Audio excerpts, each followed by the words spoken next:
नमस्कार, बहुत स्वागत है आपका एबीपी गंगा में। मैं हूं आपके साथ प्राची पाराशर। शाम के 7 बज चुके हैं और वक्त हो गया है सुनो यूपी का। शुरुआत करेंगे उत्तर प्रदेश की तमाम अहम खबरों की और बात करेंगे मुख्यमंत्री योगी आदित्यनाथ के अयोध्या दौरे की, जहां उन्होंने कोविड कंट्रोल रूम का निरीक्षण किया। अयोध्या में सीएम योगी ने कंट्रोल रूम की व्यवस्थाओं का जायजा लिया और अयोध्या मंडल के तहत आने वाले 5 जिलों में कोविड के हालात का निरीक्षण किया। इसके बाद सीएम योगी ने अयोध्या में चल रहे वैक्सीनेशन अभियान का भी निरीक्षण किया।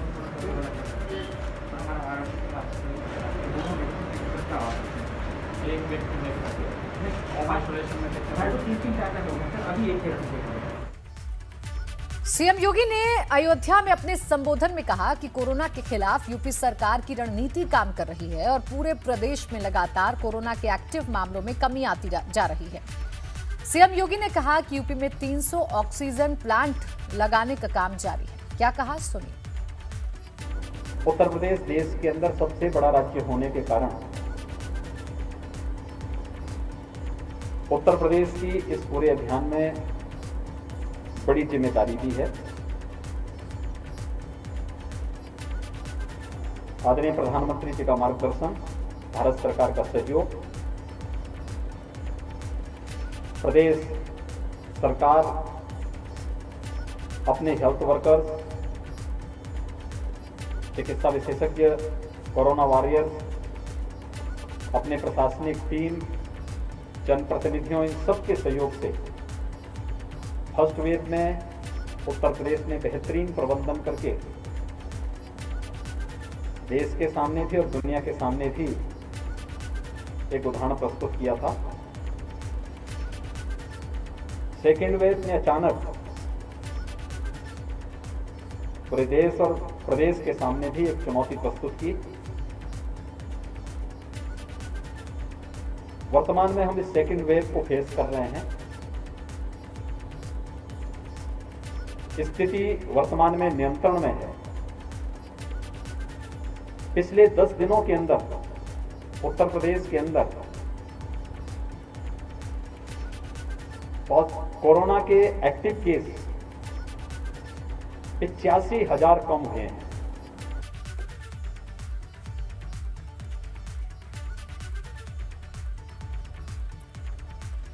और लखनऊ से बड़ी खबर, जहां पुलिस ने बड़ी कार्रवाई की है। कालाबाजारी के आरोप में कंपनी का पर्दाफाश कर दिया है। ऑक्सीजन कंस्ट्रक्टर और सिलेंडर बेचने का पर्दाफाश हुआ है। महंगे दाम पर यह सामान बेचा जा रहा था।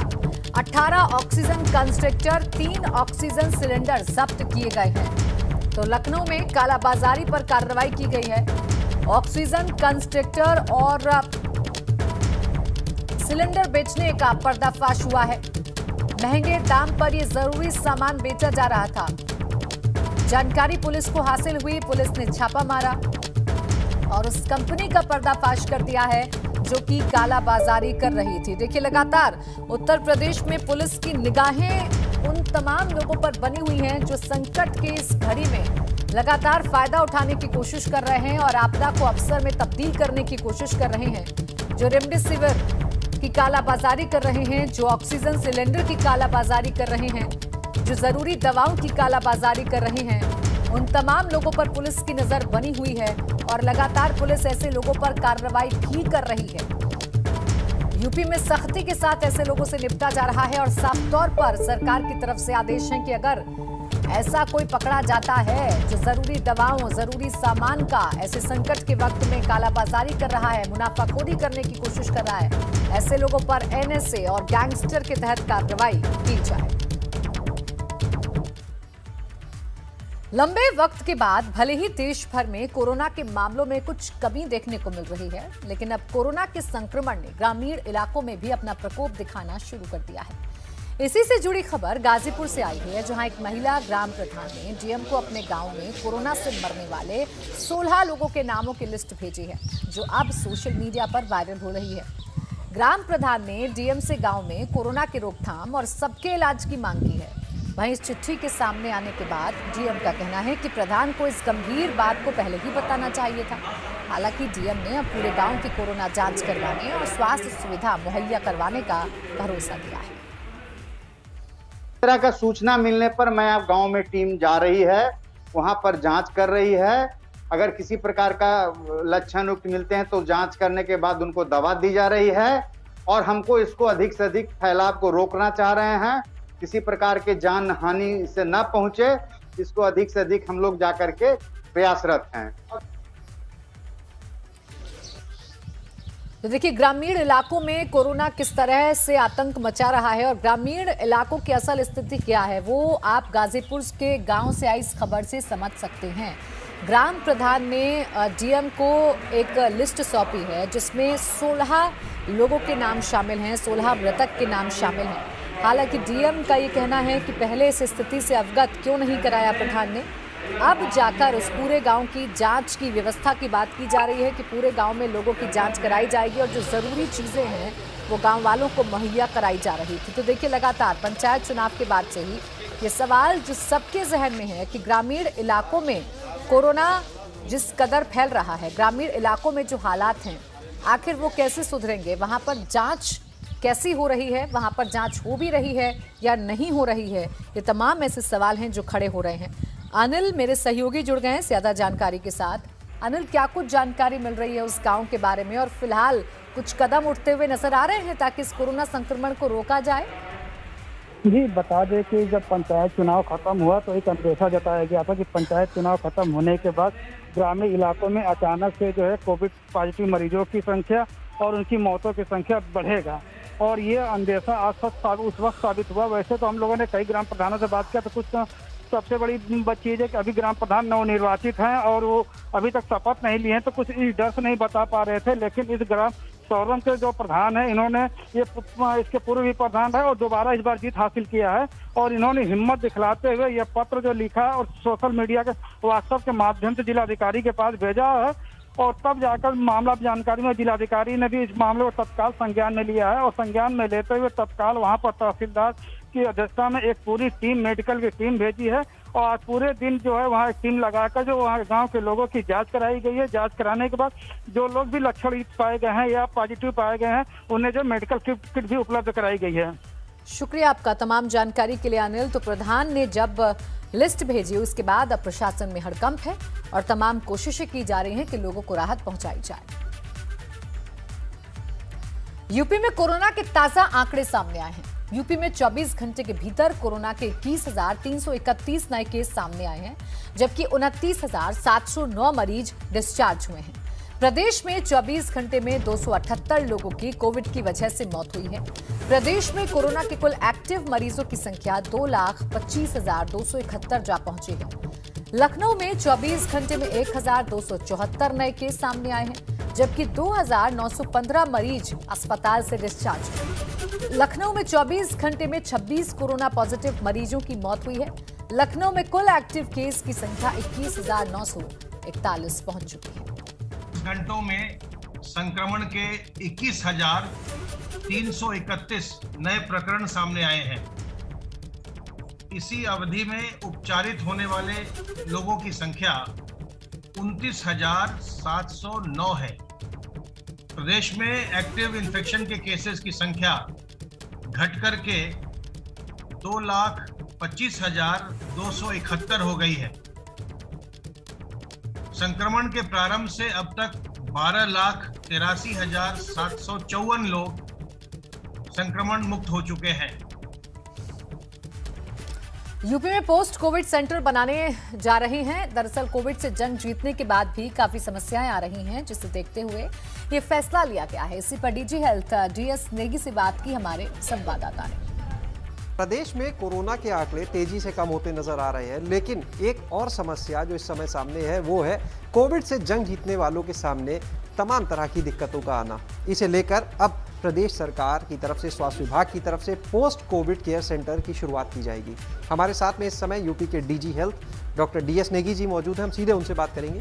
सर, कोविड के आंकड़े कम हो रहे हैं, लेकिन कोविड के बाद लोगों के सामने बहुत समस्याएं आ रही हैं। किसी कोई कहता है सांस फूल रहा है, फूलने की समस्या या और दूसरी।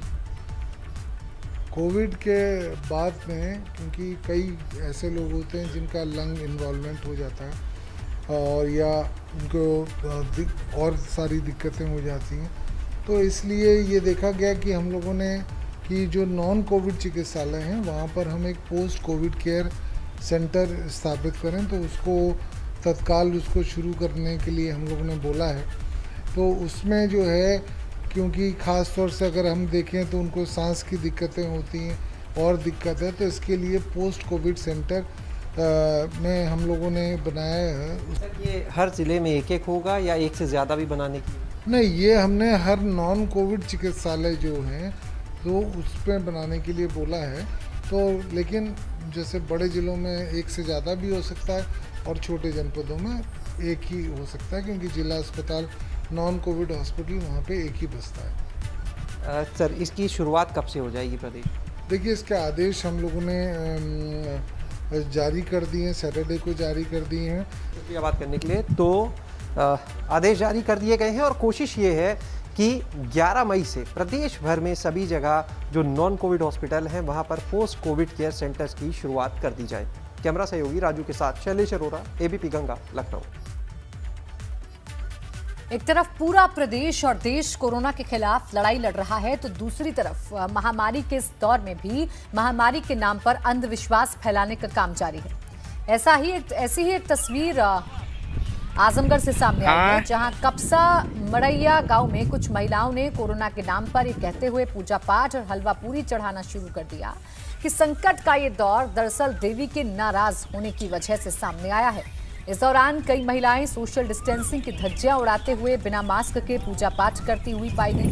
ऐसे में सवाल उठता है कि गांव में पहले से ही स्वास्थ्य सेवाओं के अभाव के बीच अगर लोग ऐसे ही अंधविश्वास फैलाते रहे तो कोरोना के खिलाफ ये लड़ाई कैसे जीती जाएगी? प्रथा को पहले की प्रथा को देखकर ये औरतें आज कढ़ाई चढ़ा रही है। ये जो कोरोना रोकने के लिए कढ़ाई चढ़ाई जा रही है। कोरोना की कोई संभावना नहीं है। हाँ, लेकिन पहले के जैसे लोग इस तरह की धार कढ़ाई चढ़ाना, हाँ, या कोई सूखा पूजा पाठ कराना, हाँ, ये पहले की प्रथा थी, हाँ, जो आज भी चलती आ रही है। गाजियाबाद में आज से 18 साल से ज्यादा के लोगों को कोविड वैक्सीन लगाने की शुरुआत हो गई है, लेकिन टीकाकरण के इस अभियान के दौरान गाजियाबाद के संजय नगर वैक्सीनेशन सेंटर पर लोगों की काफी भीड़ देखने को मिली। वैक्सीनेशन के लिए सेंटर पर पहुंचे लोगों ने ना तो सोशल डिस्टेंसिंग का ध्यान रखा और वैक्सीन लगवाने के लिए संक्रमण का खतरा भी भूल गए।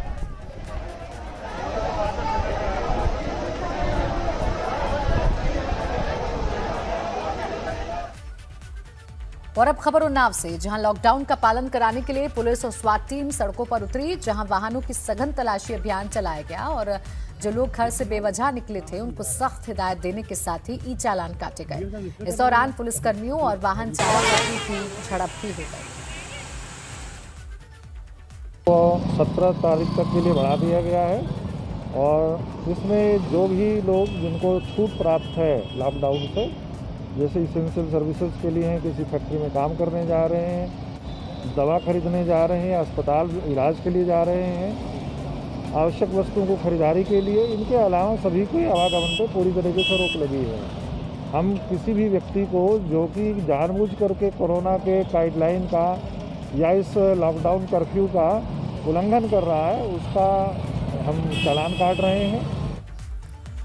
लखनऊ के लोगों के लिए राहत की खबर मिल रही है। पॉजिटिविटी रेट 8.5% हो गया है। 31% से घटकर 8.5% हो गया है, यानी 8.5% हो गया है, जो अभी तक 31% था। राजधानी में हर दिन कोविड के 21 से 22,000 जांच हो रही हैं और अब राहत की बात यह है कि जो पॉजिटिविटी रेट है वो घट रहा है, यानी कहीं ना कहीं धीरे धीरे करके जो कोरोना संक्रमण है वो कम हो रहा है। 31% से घटकर 8.5% हो गया है। राजधानी में रहने वाले लोगों के लिए ये अच्छी खबर है।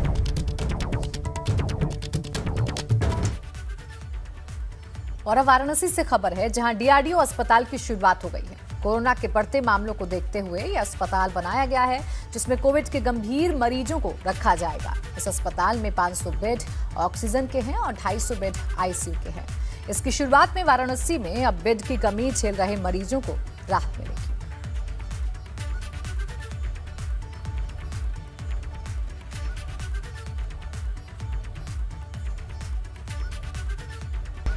ब्रेक के बाद स्वागत है आपका। आप देख रहे हैं सुनो यूपी। खबरों में आगे बढ़ेंगे, बात करेंगे कोरोना की चेन को तोड़ने के लिए यूपी में लगाया गया कोरोना कर्फ्यू अब सोमवार 17 मई की सुबह तक के लिए बढ़ा दिया गया है।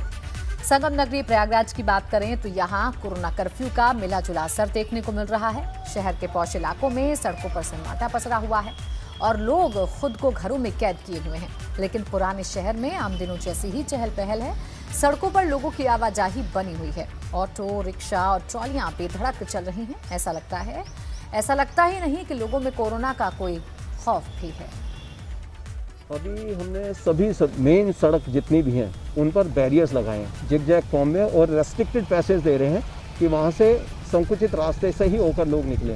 वहाँ पुलिस की ड्यूटी लगाई गई है कि उन्हें चेक करें, उनसे पहले पूछें कि क्या वो किसी सेवा से संबंधित है।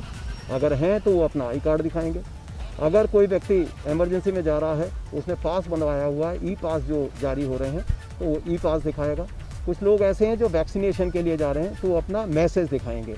और इसके साथ ही अन्य कोई आकस्मिकता है उसके बारे में अगर पुलिस के कर्मियों को बताएंगे तो उसमें रियायत दी जाएगी। लेकिन अनावश्यक जो भी व्यक्ति घूमता पाया जाएगा उसके खिलाफ कार्रवाई की जाएगी, उसका चालान किया जा रहा है। और अगली खबर अलीगढ़ से, जहां अलीगढ़ मुस्लिम यूनिवर्सिटी में कोरोना का प्रकोप देखने को मिल रहा है। बीते 22 दिनों में अब तक एएमयू के 18 से ज्यादा प्रोफेसर्स की जान जा चुकी है, जबकि कई रिटायर्ड शिक्षकों और यूनिवर्सिटी के कई कर्मचारियों की भी जान जा चुकी है।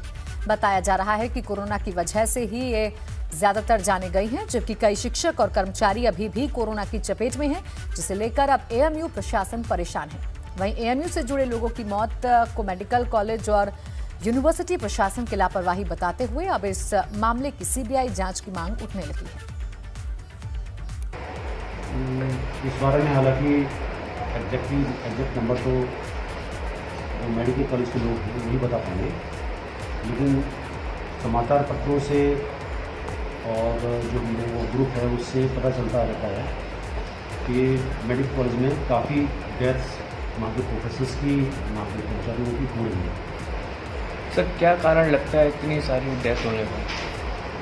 उसकी वजह तो यही है कि इस बार जो ये वायरस है इसकी जो विरुलेंस है या इसकी जो थोड़ी सी इन्फेक्शन करने की और बीमारी को बढ़ाने की जो क्षमता है वो ज़्यादा है। कोरोना की दूसरी लहर की वजह से पूरे देश में रोजाना लाखों की संख्या में मरीज सामने आ रहे हैं, जिसे रोकने के लिए लगातार सोशल डिस्टेंसिंग और लोगों को घरों में रहने की अपील की जा रही है। लेकिन कुछ लोगों को मानो कोरोना का कोई खौफ नहीं है और वो बेधड़क सड़कों पर भीड़ की शक्ल में सामने आ रहे हैं। ऐसी ही एक तस्वीर बदायूं से सामने आई है, जहां खानकाहे आलिया कदीरिया के सज्जाद नशीन सालिम मियां के जनाजे में हजारों की तादाद में लोगों की भारी भीड़ उमड़ पड़ी और कोरोना प्रोटोकॉल की जमकर धज्जियां उड़ाई गई। इस दौरान मौके पर पुलिस प्रशासन भी नदारद दिखा। हालांकि कोरोना नियमों की धज्जियां उड़ाने के इस मामले में बदायूं कोतवाली में अज्ञात लोगों के खिलाफ धारा 188, 269, 270 और महामारी एक्ट के तहत मुकदमा दर्ज किया गया है।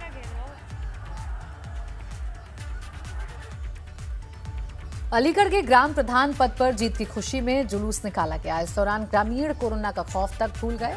नवनिर्वाचित प्रधान के गले में नोटों का हार और फूलों की माला के साथ आरती उतारी गई। ऐसे में बड़ा सवाल ये है कि जब कोरोना गांव तक कहर बरपा रहा है तो फिर लोग अपनी जान क्यों जोखिम में डाल रहे हैं। पुलिस ने मामले पर संज्ञान लेकर प्रधान के खिलाफ मुकदमा दर्ज करवा दिया है।